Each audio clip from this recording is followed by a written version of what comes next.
पति, पत्नी और नौकरानी। शीतल और अभिमन्यु की शादी को 5 साल हो चुके थे, लेकिन अभी तक उनका कोई बच्चा नहीं हुआ था। इसकी वजह से शीतल और अभिमन्यु परेशान रहते थे, लेकिन उन दोनों से ज्यादा परेशान थी शीतल की सास, यानी अभिमन्यु की माँ जानकी देवी। जानकी देवी चाहती थी कि जल्दी से जल्दी उनकी गोद में पोता या पोती आ जाए, और इसीलिए वो अपनी बहू शीतल को लेकर एक दिन हॉस्पिटल पहुंची। डॉक्टर मैडम, जरा ठीक से चेक करके बताइए ना। कई बड़े बड़े डॉक्टर को दिखाया है, लेकिन मेरी बहू माँ ही नहीं बन पाती। मैंने शीतल को बहुत अच्छे से चेकअप किया है। देखिए, बात यह है कि शीतल के अंदर माँ बनने की कैपेसिटी नहीं है। ये आप क्या कह रही हैं डॉक्टर साहब? कोई तो इलाज होगा ना, कोई दवाई दे दीजिए। देखिए, कुछ प्रॉब्लम ऐसी होती है जिनका कोई ट्रीटमेंट नहीं होता। आई एम सॉरी टू से, लेकिन शीतल कभी माँ नहीं बन सकती, क्योंकि उसके यूट्रस में अंदर से ही कुछ प्रॉब्लम है। घर आने के बाद क्या हुआ माँ? कहाँ लेकर गई थी आप शीतल को? अरे कहाँ लेकर जाती, डॉक्टर मैडम के पास ले गई थी। लेकिन तेरी बीवी तो कभी माँ बन ही नहीं सकती। मम्मी जी, इसमें मेरी क्या गलती? अगर अंदर से कोई प्रॉब्लम है तो उसमें मैं भी कुछ नहीं कर सकती। जानती हूँ, ये बात डॉक्टर के मुंह से सुन चुकी हूँ। अब दोबारा मेरे सामने इस बात का गाना मत गा। अरे माँ, परेशान होने की जरूरत नहीं है, हम सोचते हैं ना कुछ। अरे क्या सोचेगा तू? जब डॉक्टर कह चुका है कि तेरी बीवी माँ नहीं बन सकती, तो बता क्या सोचेगा तू? कहाँ से लाएगा बच्चा? माँ, ये तो मैं भी नहीं जानता। अभिमन्यु, क्यों ना हम अनाथ आश्रम से एक बच्चा गोद ले आए? क्या फर्क पड़ता है बच्चा हमारा हो या गोद लिया हुआ? आई बड़ी बातें बनाने वाली। क्या फर्क पड़ता है? अरे क्यों फर्क नहीं पड़ता? मुझे इस वंश को आगे बढ़ाने के लिए मेरे बेटे का खून चाहिए, किसी दूसरे का नहीं। लेकिन माँ, आप जानती हैं कि ये अब पॉसिबल नहीं है। मैं कुछ नहीं जानती। मैं किसी पराये की औलाद को इस घर में अपना पोता या पोती बन के बढ़ता हुआ नहीं देख सकती।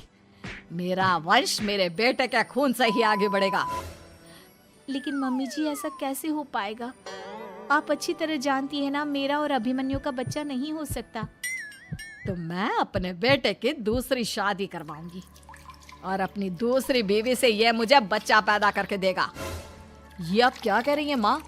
मैं किसी और से शादी नहीं करने वाला। मेरे रहते हुए आप अभिमन्यु की शादी किसी और से करवाएंगी? मम्मी जी, आप ऐसा कैसे कर सकती हैं?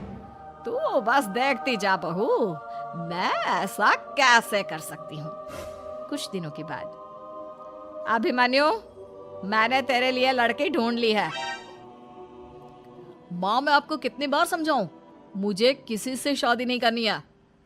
पहले मेरी बात सुन।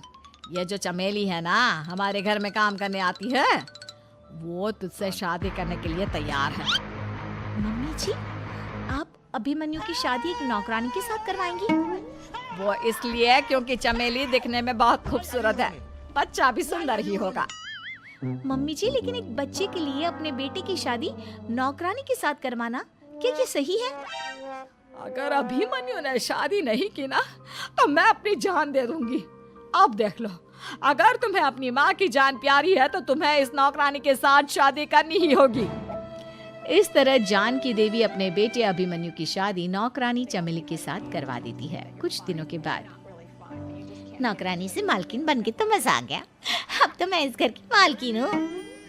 देखो, अपने आप को ज्यादा मालकिन समझने की कोशिश मत करो। एक बार तुम्हारा और अभिमन्यु का बच्चा इस दुनिया में आ जाए, उसके बाद तुम इस घर से हमेशा के लिए चली जाना। अरे जाओ जाओ, किसी और के आगे बातें बनाना। एक बच्चा तो पैदा नहीं कर सकी, बढ़िया आई। जाओ जाकर मेरे लिए कॉफी बना कर लाओ। नौकरानी मैं हूँ या तुम? मम्मी जी, देखिए ना शीतल मुझसे किस तरह से बात कर रही है।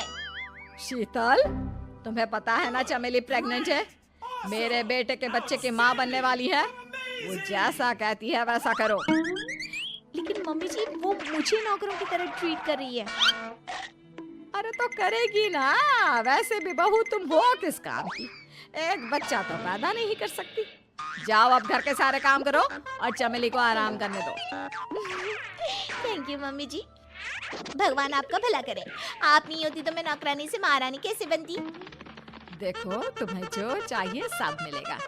खूब खाओ पियो, मजे की जिंदगी जियो, लेकिन बस मुझे एक बच्चा पैदा करके दे दो।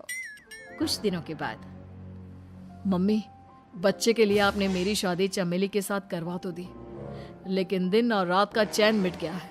सारा दिन शीतल और चमेली की बहस चलती रहती है। अब शीतल को इस घर में रखने से क्या होगा?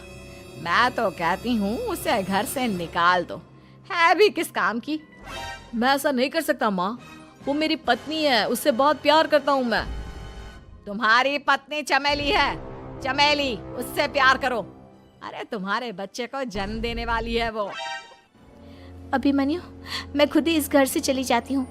वैसे भी अपने ही घर में नौकरों की तरह रहकर परेशान हो चुकी हूँ। घर की नौकरानी मेरे ऊपर हुक्म चलाती है, वो तुम्हारी पत्नी बन चुकी है। अब मेरा इस घर में क्या काम?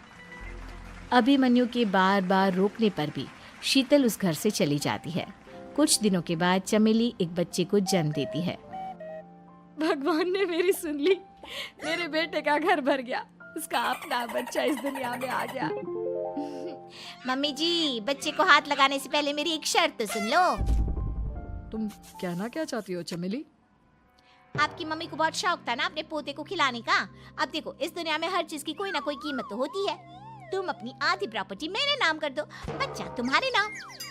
अरे लेकिन मैंने अपने बेटे से तुम्हारी शादी करवाई है, अब ये सौदेबाजी कहाँ से आ गई?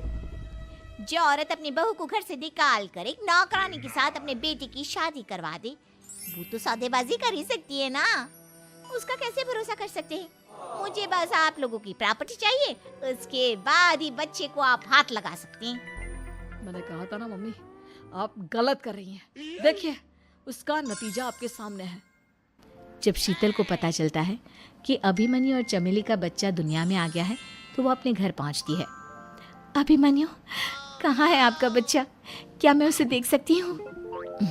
कुछ भी मत पूछो शीतल, माँ की हुई एक गलती हम लोगों पर भारी पड़ रही है। वो नौकरानी अपनी औकात पर आ गई है और अब हमसे अपनी आधी प्रॉपर्टी मांग रही है, वो भी बच्चे के बदले में। एक बात कहूँ अभिमन्यु, आप उससे कुछ भी देने से मना कर दो। अरे कैसी बात कर रही हो? मेरे बेटे की औलाद है उसके पास, ऐसे कैसे मना कर दे? मम्मी जी, वो अभिमन्यु का बच्चा नहीं है, वो चमेली और उसके बॉयफ्रेंड का बच्चा है। ये तुम क्या कह रही हो शीतल? ये देखिए वीडियो, चमेली और उसका बॉयफ्रेंड आपस में बातें कर रहे हैं कि उन दोनों ने मिलकर आपको बेवकूफ़ बनाया है और अब इस बच्चे के बदले आपसे प्रॉपर्टी भी हड़प लेंगे। हे भगवान, ये मुझसे क्या हो गया? ना तो बच्चा मिला और अपने बेटे की नौकरानी के साथ शादी करवा दी सो अलग। अब क्या होगा? मुझे माफ़ कर दो शीतल, मेरी वजह से तुम्हें बहुत तकलीफ हुई है। अभिमन्यु, मैंने कहा ना, उस नौकरानी को उसके बच्चे सहित इस घर से बाहर निकाल दो। लगता है मेरे अभिमन्यु का बाप बनने का सपना अधूरा ही रह जाएगा। अभिमन्यु, अपनी मम्मी से कहो कि परेशान ना हो। आपको याद है एक बार हम एक IVF सेंटर गए थे, मैंने फिर से वहाँ जाकर बात की थी और आपको पता है इस बार मैं प्रेग्नेंट हूँ, क्योंकि हमने वहाँ पर प्रोसीजर करवाया था जिसकी वजह से मैं प्रेग्नेंट हो गई थी और इस बात का पता मुझे बस कुछ महीने पहले ही लगा है। हमारा बच्चा इस दुनिया में आने वाला है अभिमन्यु। मुझे माफ कर दो शीतल बहू, मुझसे बहुत बड़ी गलती हो गई। कोई बात नहीं माँ, लेकिन अब हमें उस धोखेबाज नौकरानी को इस घर से बाहर निकालना है और इस घर की मालकिन को वापस घर लाना है, वो भी अपने बच्चे के साथ।